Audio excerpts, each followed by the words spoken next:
Welcome to Touch Base Tuesdays, where we touch base on Tuesdays. We're in motion this morning, and so I'm going to be brief.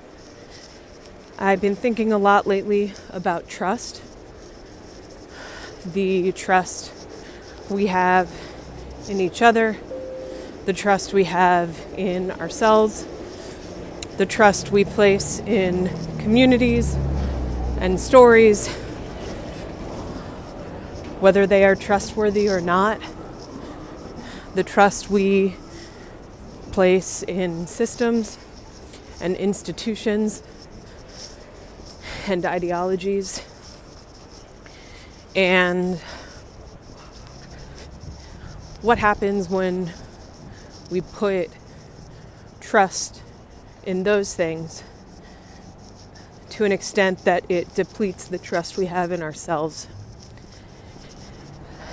Many, many years ago, you'd have to dig deep into my Instagram, which is not an invitation to do that, but I don't know if I've ever talked about it on Touch Base Tuesdays, but I know a long, long time ago I posted a little post-it flowchart of the way I think about trust.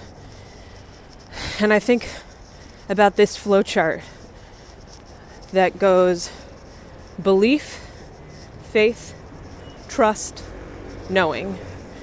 And that belief leads into faith, which leads into trust, which leads into knowing. And I think of that flowchart especially for ourselves. When we have belief in ourselves, that leads into faith, which can lead into trust, which leads into deep, utter knowing. And I feel like that knowing is in conversation with the oneness of the knowingness of everything in the world. Shout out to the Coca-Cola truck that just drove by. And so I'm curious about trust now more than ever. Who we trust, what we trust, why we trust, and most importantly, does it bring us closer or further from the trust that leads to the knowing we have in ourselves? Deep RT, take care. I'm going to cross the street now.